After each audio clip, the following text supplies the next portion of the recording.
Welcome to Landlines. I'm your host, Leslie Volkar. In this episode, I met with members of Riparian Reconnect, a partnership dedicated to restoring Colorado riverscapes. Joining me were Colorado Open Lands Restoration Program Manager Dirk Rasmussen, along with Jessica Doran from EcoWorks and Mark Beardsley from EcoMetrics. We met at the Summit County Library in Breckenridge to discuss how riverscape restoration gets done and why it's so important. I hope you enjoy the conversation.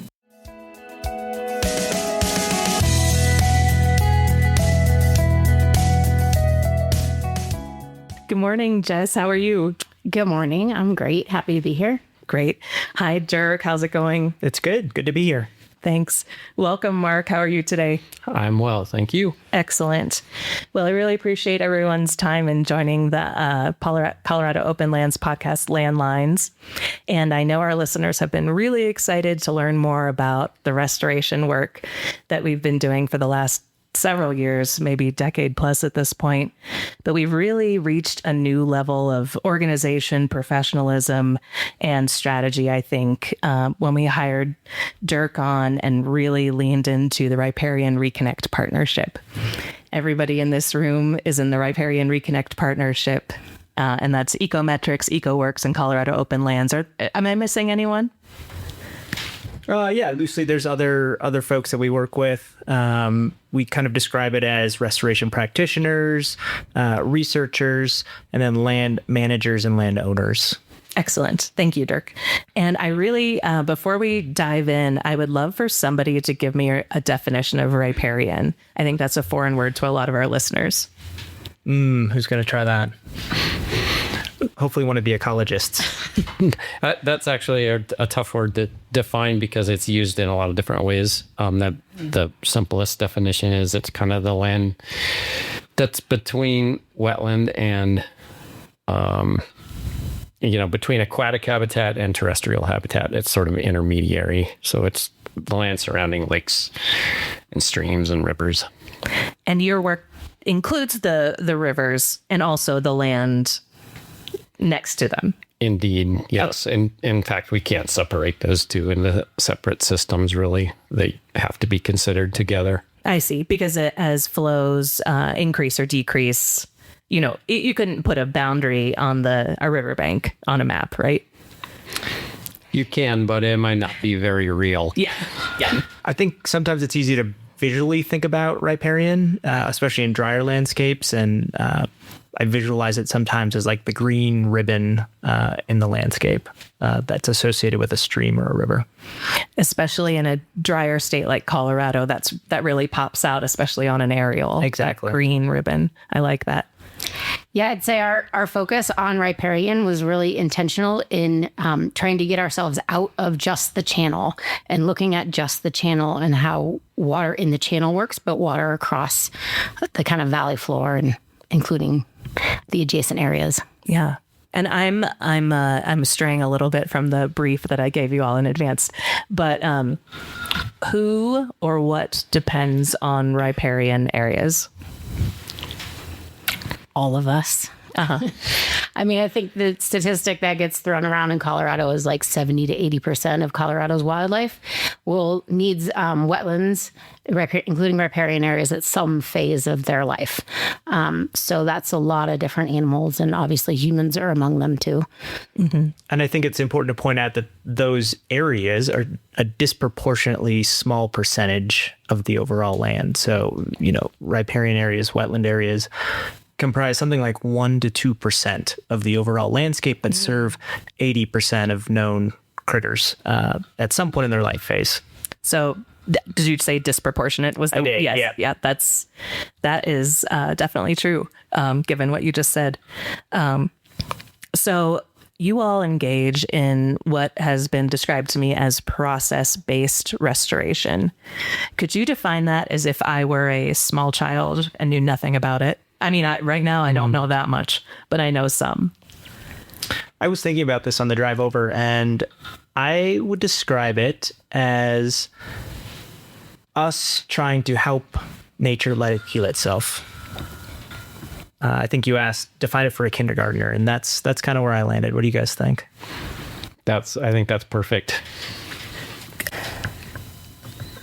So I get what process-based restoration is philosophically, but what are the nuts and bolts? What are you actually doing out there? I think the most important place that we start, and we've been really committed to, is we start with an assessment to really understand the system, the wetland system. And the key to all restoration, and in particular process-based restoration, if you really are taking a long-term view, is to understand what is impacting the system, and then what ways can you try to either undo that impact or help the system adjust to live with that impact, kind of. Okay. And to that end, I think trying to address the root cause of the issues. In the literature, it's talked about as kind of restoring normative rates and magnitudes of processes. So how fast or slow things are happening, and to what extent how big or small processes are playing out on the land.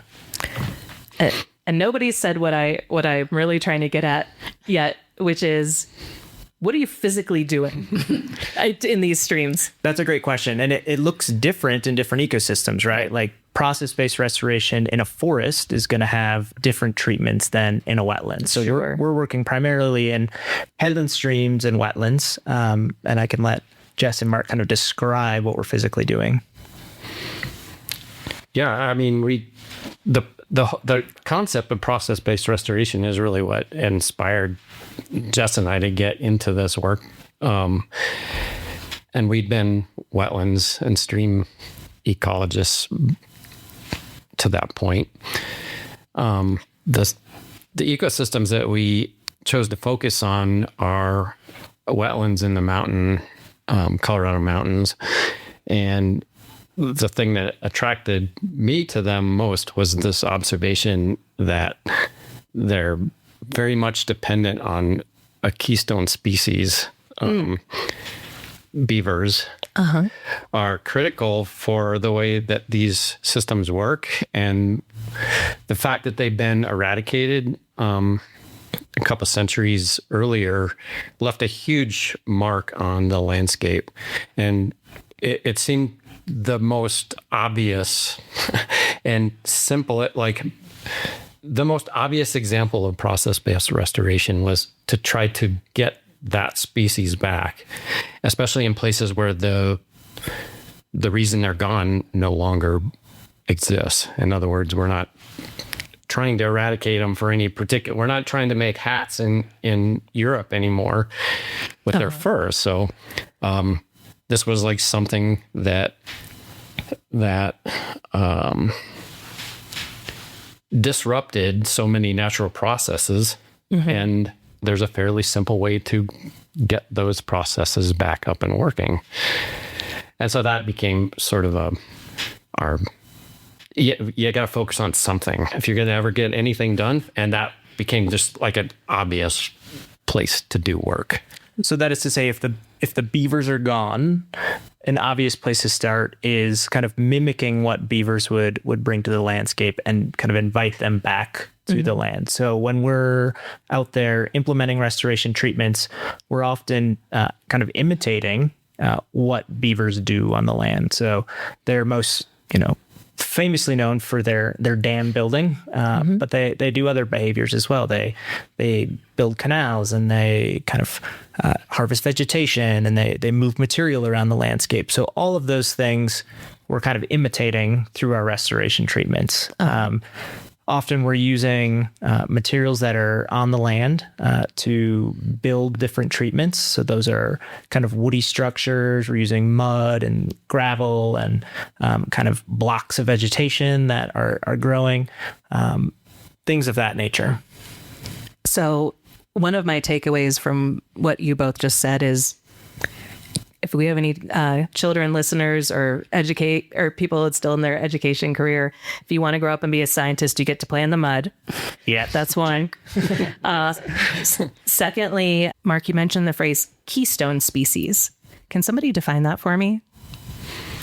Sure. Yeah, that's a species that is responsible for a lot of the natural processes in an ecosystem. When that species is gone, then a lot of those processes stop functioning. And many of the other components of the ecosystem depend on their presence and their activity. Got it. Are there any other examples that our listeners can think, Of keystone species? of keystone species in any landscape? We only think about beavers on wetlands. That's it. Fair enough. No, I mean, there are a lot of keystone species. I think Coral. coral is a great one. Okay. An interesting way to think about it is it's a species that maybe changes the way their environment looks. Otters are a good idea or a good example, right? They eat, what are they called? The spiky things? Urchins? Urchins, yeah. Yeah. And then without them, the ecosystem completely changes. Got it. So beavers, a stream without beavers and a stream with beavers looks very, very different. And one of the really rewarding parts about working in beaver mediated wetlands is that change is fast. Like we can watch it. Sometimes change in ecosystems is hard to observe because it's really slow. Right. But in these systems that we're working in, you get a sense of accomplishment from your effort to mimic them for sure. But then if beavers come in and reoccupy a site or occupy a new site, the dramatic change that happens on the landscape is just jaw-dropping. Like truly, like we've been doing this for a long time and it has not ceased to amaze me. Wow. There's a project that we did a couple of years ago. We started a couple of years ago in Western Park County, kind of on the eastern flank of the Mosquito Range. And we did kind of our standard implementation of restoration treatments. And we came back, I think it was the following spring. I'm thinking of the Rough and Tumbling site. And it was absolutely staggering what we saw. The beavers had recolonized the site, and the imprints of our work was just a shadow of what they were able to do. So it's humbling, and there's a great deal of humility, I think, in this work in terms of what we can emulate, and then what this actual other critter can come in and do. So that's been a site we've been keeping our eye closely on. Right.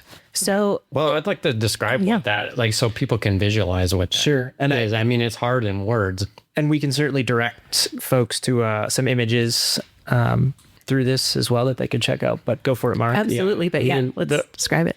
Yeah, Rough and Tumbling Creek was, when we first assessed this, 20 years ago, it looked like a typical mountain stream. It was a narrow channel that had, 1 to 3 foot tall banks, and the water would be really low in the summer in there, and it'd be high in the spring runoff. But always within one channel. Yeah, and it would flow within that channel at various depth levels.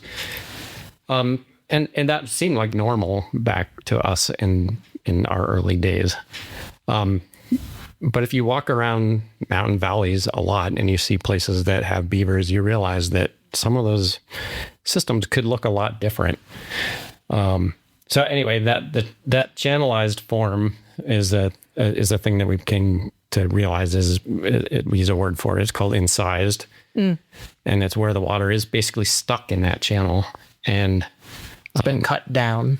Yeah, and my point was to describe this, and I got on that tangent. But the description was what we saw was this water meandering in a meandering channel, going through a relatively mesic valley bottom. Our idea was that it used to have beavers. It was obvious it used to have beavers. We saw old beaver lodges and old beaver dams there. They used to be there, not even very long ago. We could see them on aerial images from the past. So we thought, well, let's mimic beavers. Let's do our best to do what beavers would do if they were there. So we built little beaver dams. We put them in the channel, and we raised the water level up, sometimes 2 feet. And you take an aerial photo of it, and it still looked basically the same. It's cute. It's cute what we did. It's cute. We did raise the water level came up, and maybe and I don't want to say what we did was lame, but it was. It felt dramatic to us. It felt right. When we were building those structures, we're like, whoa, these are big, and I don't know how long they'll last, and is this really going to work? Like that change, while it didn't spread a lot of water and restore a lot of wetlands, like for the tiny footprint that we were treating, it felt big. It was compared to all the other types of stream restoration that we'd done for 2 decades before, which a lot of it was just putting, rock structures in and trying to stabilize eroding banks and things like that. And so to be able to raise the water 2 feet in August was like, ooh, this is kind of a big deal. Like some of the riparian plants their roots are going to be able to reach it, and the wetlands are going to expand. So I guess we did kind of pat ourselves on the back a little bit, and it was like, whoa, cool, look at us. We're building beaver dams. And that was the playing in the mud part, which also is quite fun. But then to come back the next year, and really what you're doing when you mimic beavers is you're doing your best to perform the processes that they would, but you're also repeating the reason they do that is because it makes their habitat more livable for themselves. So if you can take that step, you've now created a much more attractive environment for a group of dispersing beavers to find and occupy. And that happened on Rough and Tumbling Creek. And so we came back the next year and they started building their own dams and they started manipulating the habitat their own way. And it was phenomenal. There was water in places that we never dreamed would be wet. Like all the monitoring that we planned we hadn't foreseen what would happen. And it is hard to describe that. And my point was to try to give an image to somebody that's just listening to this. Before, you could walk across this landscape in a pair of tennis shoes and you could pretty much jump across the creek without getting your feet wet and then walk across the other side. And now, if you're going to walk from one side to the other, it's going to take you a long time. You're going to need chest waders and you might go over the top. Wow. Yeah.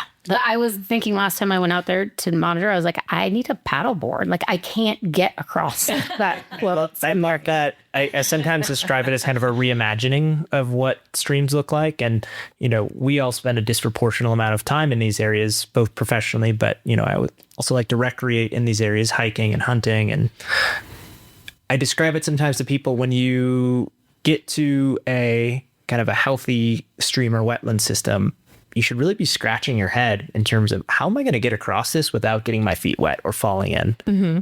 And I don't think that's the normal kind of visual that most folks have of a big, healthy stream in air quotes. Right.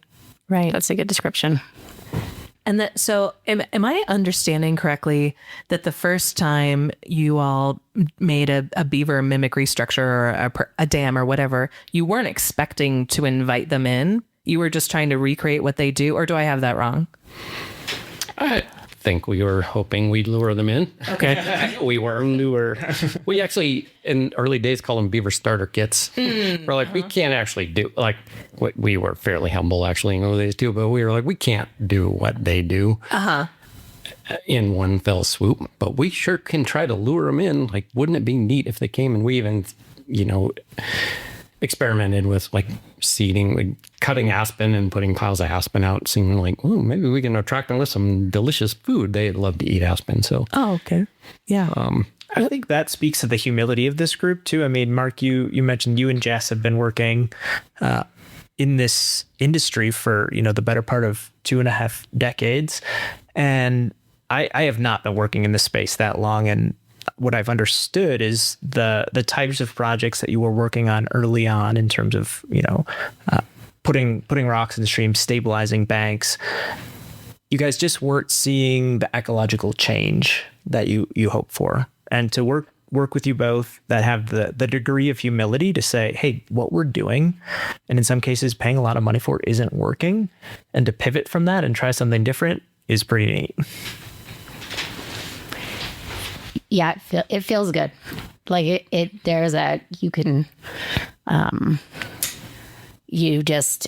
doesn't feel like it feels real.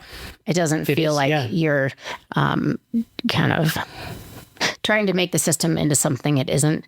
It really is true to that process-based restoration idea of like, what's missing on this landscape and how do we re-enable those natural processes? And to see that change over a relatively short period. Yeah.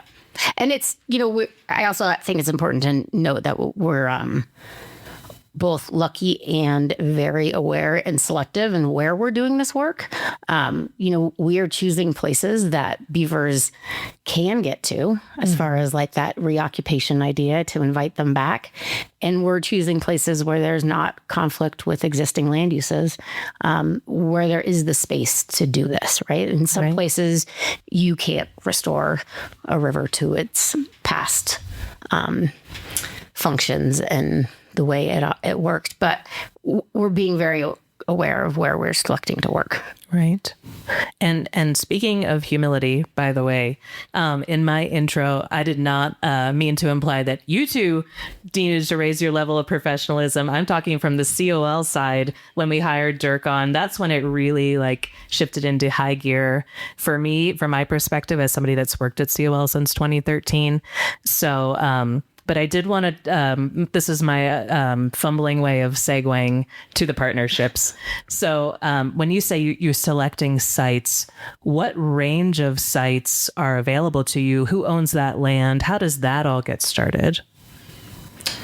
Good question. Yeah. I mean, we're primarily working in 4 headwaters areas. So I describe that as North Park, Middle Park, the Upper Arkansas River, and the Upper South Platte River primarily in Park County.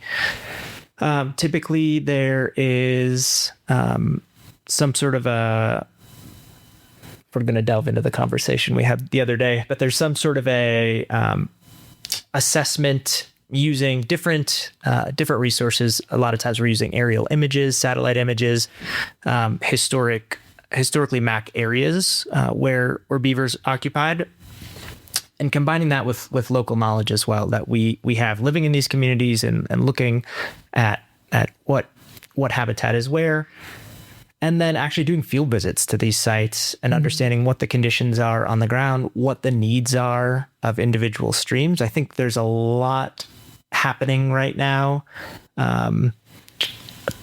where there's some assumptions about what the stream needs, and folks are jumping straight to kind of fairly formulaic treatments.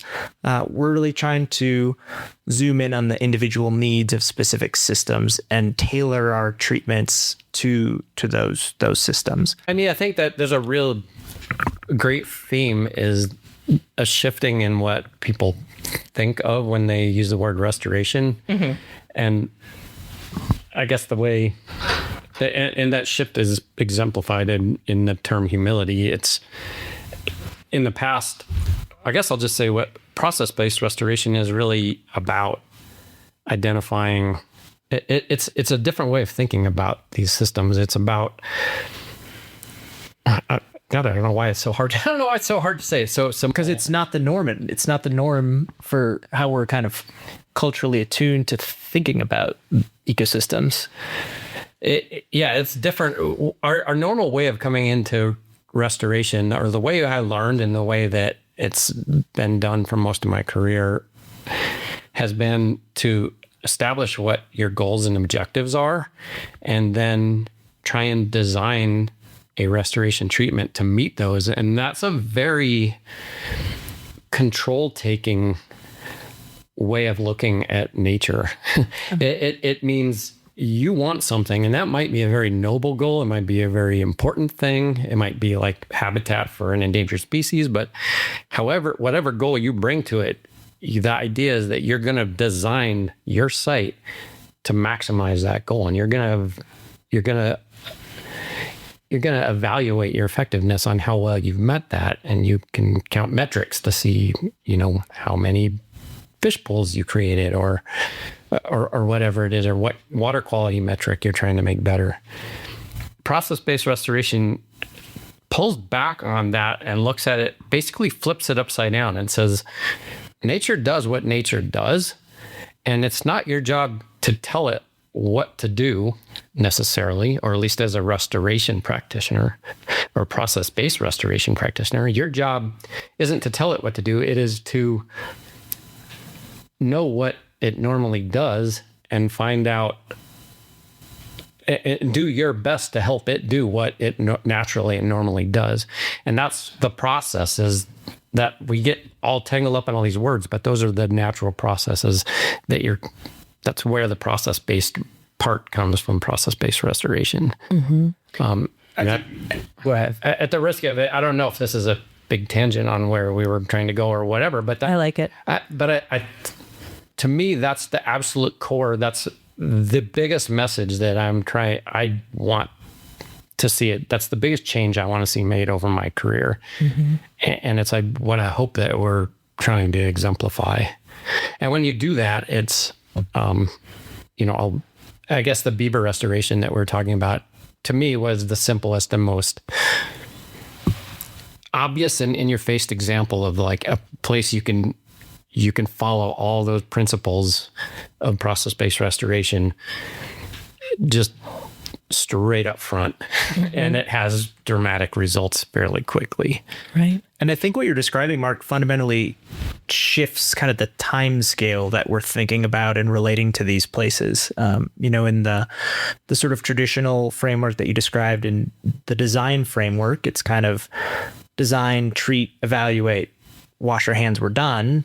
We're trying to shift the model to a more adaptive management sort of framework where we're constantly evaluating and assessing and kind of improving. And it fundamentally shifts and it creates a longer term commitment to the landscape. So these projects are never quite complete. Mm-hmm. We're stewarding these places longer term. Yeah, I love everything that you guys just said. And I think that is the other shift that has to go hand in hand with, if you're going to pursue process-based restoration, that long-term commitment needs to be right there up front. So I think maybe to give the listeners like an example of this is, we talked about Rough and Tumbling Creek earlier. Mm-hmm. So it was a channelized system. We did some modest treatments. The beavers moved in. It looks amazing right now.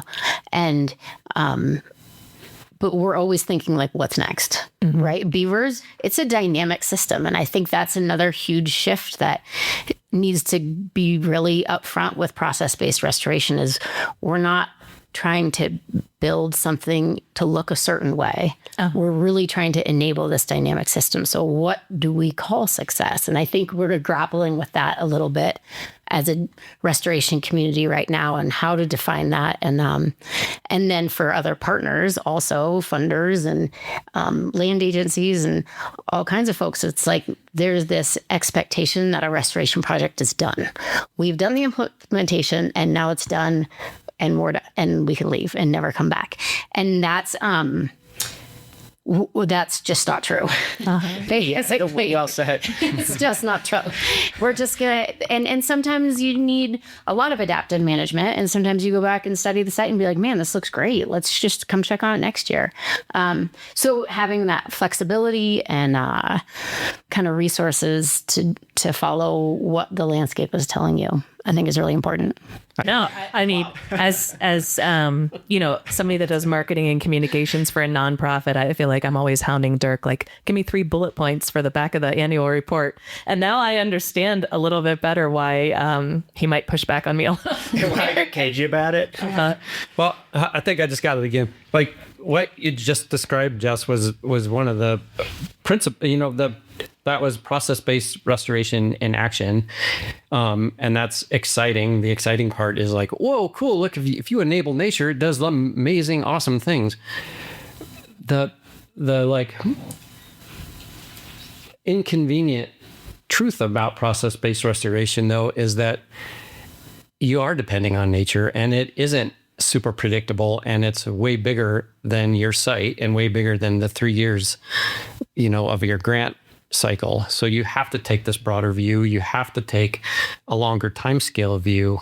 And that is one of the 3 core principles of process-based restoration, but it's one that's often forgotten, or because we're still stuck in this we treat sites, we restore them, we move on to the next site. And you can't look at it that way. And we're learning, I wouldn't say the hard way, but we're learning as we go about the limitations.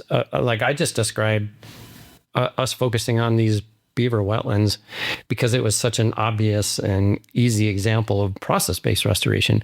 Well, great. We have got some great successes where beavers move back in. They've completely transformed. They've created restored wetlands to where they've been lost. But the scale of the problem, I don't know if you noticed when I described that, I said it was due to like this massive region-wide, continental-wide extirpation of a keystone species. Yeah. We haven't fixed that yet by getting beavers back to one site. And so the metapopulation of these animals on a landscape is still very impaired. And so it all becomes probabilistic at some point, like unless you can work on a big enough scale and over a long enough time that you start to build up a metapopulation of these animals so that they start to occupy a site on a more dependable basis. So when we get the short term, yay, we're excited, we got beavers back, we got full wetland conditions, all the natural processes that we expect are happening. How long is that going to last? They're going to disappear from that site. I know it because they do that all over the place. And that's normal to some extent. Yeah, and that is a normal part. And that's exactly how they're going to behave. You know, if we think they're at 10% of their historic capacity, which is probably, I mean, we've researched this as much as anybody, I think, in Colorado, and I think that number is pretty accurate. They're going to come and go from these sites. So to do restoration, I think it becomes less of a we do treatments and then walk away thing and more of a long-term stewardship of that land. And that's another mindset I hope that Riparian Reconnect can exemplify. And like, it's not going to happen overnight, but when I'm 80, I can look back and be like, wow, people are really thinking about restoration as a long-term stewardship process now, instead of, you know, just a design build and then like, you know, maintain it a little bit or here and there. And that's a hard shift. That's a big generational scale shift in thinking. But it's not one that's unfamiliar to a group like Colorado Open Lands. Right. And I just want to have one piece of clarifying information before we move on, which is, so the eradication, was that based around fur trapping? Okay. Fur trade was one of the major things that caused westward expansion and colonization. Yeah. Like that was the product.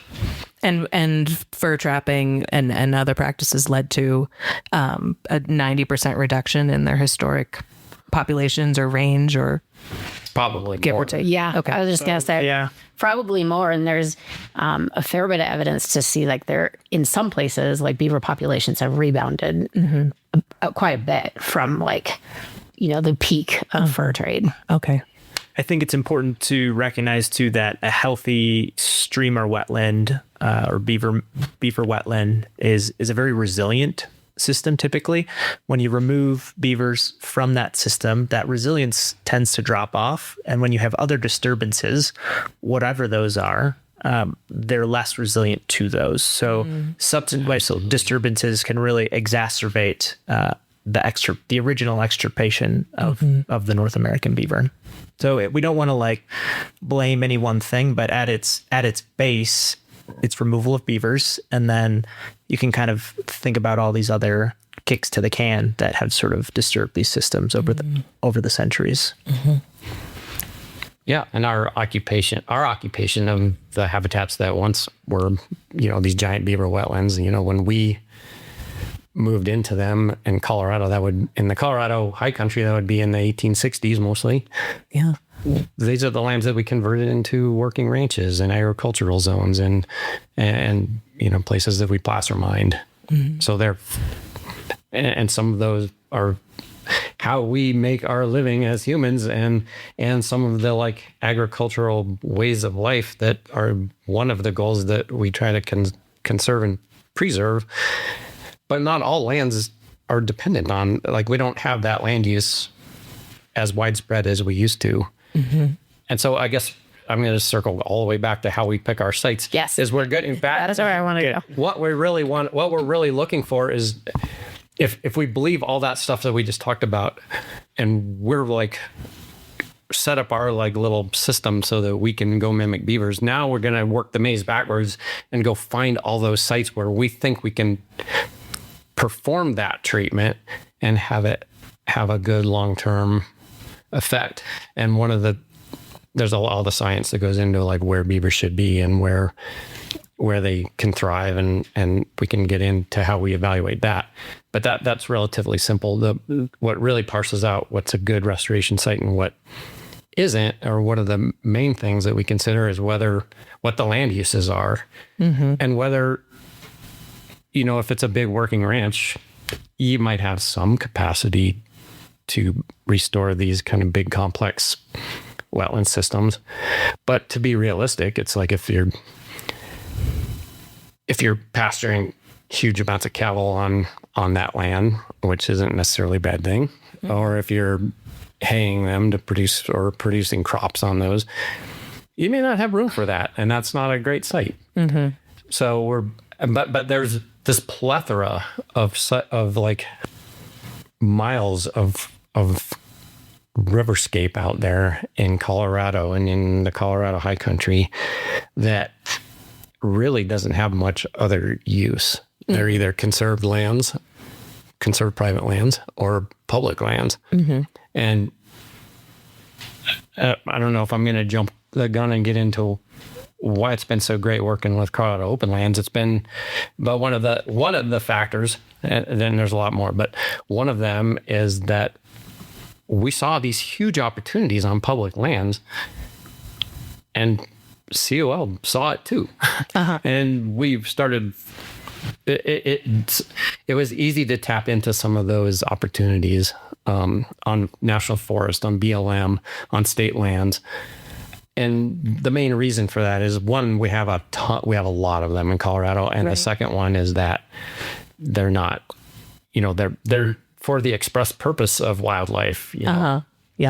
And if the overall goal is to create sort of this constellation of sites where beavers are thriving and cultivating their habitat, it's a natural extension of private lands work to start working onto public lands and to connect these public and private lands across jurisdictions to have a more resilient kind of constellation of resilient beaver habitat. I like constellations as imagery more than islands. There's connection between them. So when you have these constellations of sites, they may be geographically separated, but their overall resilience is interconnected. So changes to one site could impact things over here. But if you have many sites, the overall likelihood of a resilient beaver metapopulation is higher than if you didn't have that constellation. Right. I think looking back on some of the first work we did, which was on conserved public lands. Conserved private lands. Conserved private lands. We were seeing some successes for sure, and we could see the value of this work and kind of expanding how both the footprint of wetlands and also how well they're working, their functionality. But then a lot of the benefits that people are connecting with this work are really big, like drought resilience and fire resilience and some of these big forces. And like, if we're going to really try to influence or have a positive impact on some of these big natural forces, we need to do this work over large areas and then use that constellation of connectivity for that long-term sustainability, because we're tired at the end of the field season. Like, right, work at this we can't do this everywhere all the time. Like, if we're not taking that next step to really enable the natural processes and beavers on the landscape, then we're going to be kind of chasing our tails on this for a long time, and it's going to be tiring. Yeah. Well, I think that's really important to explain to people. Like, why we seem to be so focused on Park County and South Park, and there's a reason for that. We started working on the private conservation lands there in the early 2000s. There's only so much for us to go around, and like just as people like trying to have an impact on the ecosystem, we're trying to build up that resilience in a locale, because there's a lot of folks that are trying to draw our attention to other areas, which is great, because I think what we're doing is pretty cool. But it's hard to not keep focusing on that one area with the limited resources that I have or Riparian Reconnect has. So we are spreading out, and I do think if this program grows, or even if the idea of beaver-related process-based restoration grows, there's going to have to be other seeds in other areas to kind of expand it. The importance of the landscape scale piece, I think, just can't be overstated. Like, it's exciting to see beaver come back to one spot, but at the end of the day, you're kind of like, and then, like, so what? Like, that isn't going to solve the problem. So really taking that big view, which we have done in Park County and continue to do in Park County, and maybe at some point, there's just not much research to be like, well, how many connected beaver populations do you need in order to have a sustainable population? And we're like, we don't know. Yeah. Right. So right now we're just kind of going for more. And then, we can study that and then hopefully move forward with more information and kind of keep learning. I would also add to Park County, the relationships were in place for a long time in that community, and we've really shepherded those relationships for many, many years. Mm-hmm. Both Colorado Open Lands and EcoMetrics. I mean, Mark, you lived in that community for many years, so I think that goes a long way to building trust and allowing this work to scale and sustain within some of these rural communities as well. Yeah, the Forest Service too. We can't leave them out of that. They've been incredible partners. So let's talk a little bit about the scale and the scope. So EcoMetrics and EcoWorks is 3 or 4 people, and then you have a handful of seasonal contractors. Is that right? And we've got Dirk out there. How many other people? Just out there. It's out there, all right. Our boots on the ground, literally, our waders on the ground from the COL perspective. How many other people in the state of Colorado are doing this work? I don't know how to answer that. I mean, it's definitely grown in popularity. Mm-hmm. Like, I don't know, 10 years ago, we would go to a conference and people would be like, beavers were not hot topic, but they very much are. Now we're having a moment. They're getting a lot of publicity, which has pros and cons. It's great to have some visibility out there. I don't know as far as the scale. Well, you can't answer it because this work could mean a lot of things. That's true. So many people are doing process-based restoration or wetland restoration, mm-hmm. or are focused specifically on beavers. I think all those things are going up. Yes. Okay. Trending up. Okay. So Mark and Jess, you are private restoration practitioners. It's my understanding that you need a nonprofit partner like Colorado Open Lands to help put all these pieces together. Can somebody describe to me how that partnership is arranged or how the pieces fit? Not entirely sure we need one, but we have one, and it's working. It's an awesome model. It's been working well for a quarter of a century now. I thought I was under the impression that you needed a nonprofit partner to get federal grant funding. Some of the funding that we utilize to fund on the ground work for Riparian Reconnect requires typically an NGO, a 501c3 not-for-profit entity, to be the applicant. That's not universally true, but in many, many cases that is necessary to utilize local, state, and federal funding. So that's certainly advantageous for us in this partnership. I think more importantly, there's kind of all this administrative behind the scenes work that's happening. And COL can really act as, I describe it sometimes as like a radio switchboard. So, in my role, I can kind of coordinate different people, plug them into resources, and that allows Mark and Jess to really focus on the implementation side of things. Do you guys add to that? Yeah, no, that's Thank you. That can be quite onerous at times. Yes, thank you. and it helps us that we need if we need anything critically, it's somebody that can think big and bigger than us, and can take these to bigger scales. If we were just normal, the normal business model for people that do what Jess and I are doing is to respond to requests for proposals, send proposals. Somebody else will come up with an idea for a project. They'll put out an RFP, and then we go compete for the ability to go get those contracts and do those jobs. And A competitive bidding process. yeah, and basically. that's one model. That's like, the model that comes straight from like normal contracting and building roads and buildings and stuff.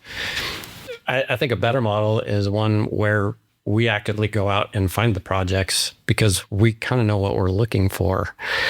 And to be able to so COL is, as a partner, has been extremely helpful in that, in enabling that, basically flipping the way that we look at how we go get our jobs. We're trying to go out and find the sites that have the best opportunity and are also close to our house, but without having, and the reason I think it's working with COL is one, we co-evolved, and that relationship established organically just among people that have a similar grand vision of what restoration is and what stewardship is and what conservation is. So Kind of a shared ethos. yeah, and I don't think I could, as a business, just like a private business person, could not do that without that bigger thing. And also, I guess on a practical basis, it's super helpful to have the switchboard guy in there, like an entity that's as big and respected as Colorado Open Lands, going out and doing the actual fundraising. We work very carefully. We just spent ever many days, like Several days. working the three of us working very tightly together to put together a scope of work for grant proposals. But ultimately, that's COL that's going to be applying for those funds, that's going to be taking them in, that has the ability to handle that kind of money and disperse it. And Jess probably could do a lot better job than me, but I can speak for myself. I don't want to be the guy that's handling all the money. I want to go. You want to play in the mud. I want to play in the mud. Yeah. And I think, just to follow up on that thought, the collaborative kind of co-development of these proposals is not to be understated. Like the investment that Mark and Jess and others are putting in up front to really help develop these ideas for funders, I think is really unique to this partnership. Yeah, and I think it's directly connected to the successes we've seen on the ground. Like that is what is the special sauce in being like, we are being proactively going out to find places that we know have a lot of restoration potential, and then being able to then have the structure behind that to source the funds. I think the other really big piece that Dirk and COL bring is reminding us and helping us to kind of communicate this message. And this podcast is a great example of that. And sometimes we get stuck in our own bubble, and then you're like, oh wait, people are interested in this. Maybe we should invite them to the field and, have lunch and really out in the field with different people. That's where a lot of really valuable conversations happen. And as we were trying earlier, like it's hard to describe these places in words. I'm not good at that. But if you're outside walking around getting your feet wet, that's where the connections. Yeah, when you see it, you really get it. Well, we're very happy to help spread the word and be an amplifier for the work. And you have all been really generous with your time today. We're gonna get this podcast out as far as we can, and listeners, feel free to forward it on anytime. I want to ask one last question of the three of you, and it's my favorite question to ask anybody, which is, do you have a favorite memory that happened out in the field, or at any point in the process of process-based restoration, something unexpected or just all out fun? Anything you care to share? All right, here's the first one that comes to mind for me is we were working a couple of years ago with our summer crew, and we work on really small creeks, and we had built a few beaver mimicry structures, and it was a hot day. And I think it was Mark or somebody else who, like, one of our summer workers, Alden?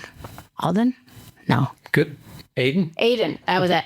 He's like, if you give me $1, I'll jump in this pond. And it was like, with his waders on, it was hot, and he just cannonballed right in.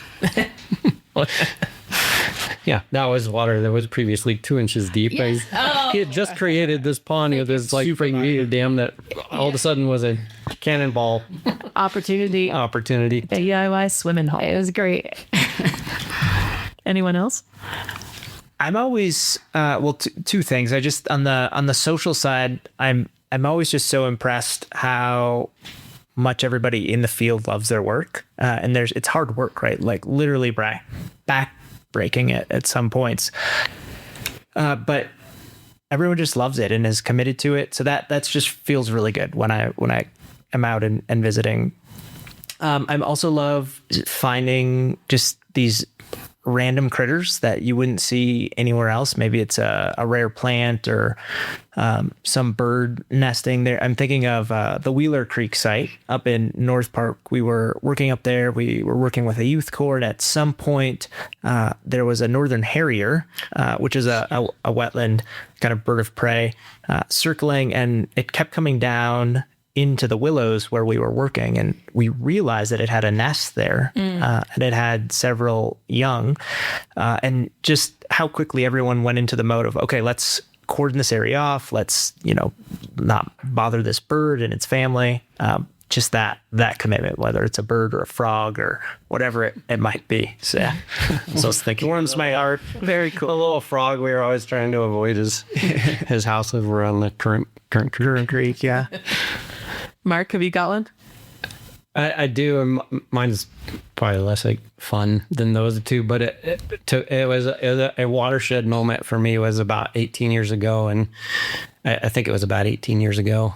I think it was 2008, and it was when Jessica and I were doing kind of watershed scale assessments, and we were looking at stream health, and we had been, when we're in the field together, we're always off on some esoteric ecological topic while we're walking around, and we'd been discussing for a long time about how difficult it is to kind of fit the streams that we're evaluating into the current models that we learned, academically, what's a proper stream. And we're standing there, we're looking at, I think it was Sacramento Creek, which is above Fairplay, and we're looking down on this beaver complex, and up above it, it's a channelized stream, and down below it, it's a channelized stream. And both of those fit our mental model perfectly of what a mountain stream is supposed to look like. And we're looking at this blown up wetland that's a gooey mess of like ponds and emergent grass, and you couldn't even walk across it if you wanted to. I mean, you eventually would, but you'd have cuts and scrapes and you'd be full of mud. And this is a COL easement, I think. Yeah, I think it might be. Yeah, actually. And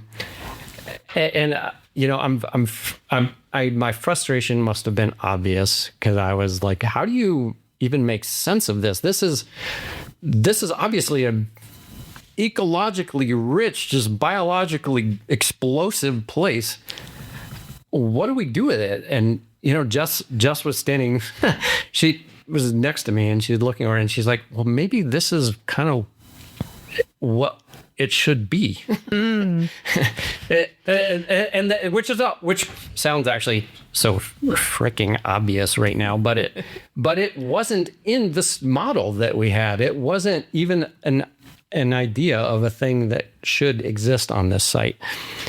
And everything changed after that for me. It literally did. It almost could be defined to that one moment. I love it. So that is blowing my mind a little bit too. But I really thank all three of you for sharing your memories just now with us. Thank you for sharing your passion, your knowledge. If anyone wants to learn more directly about the Riparian Reconnect partnership, we do have a website at riparianreconnect.org.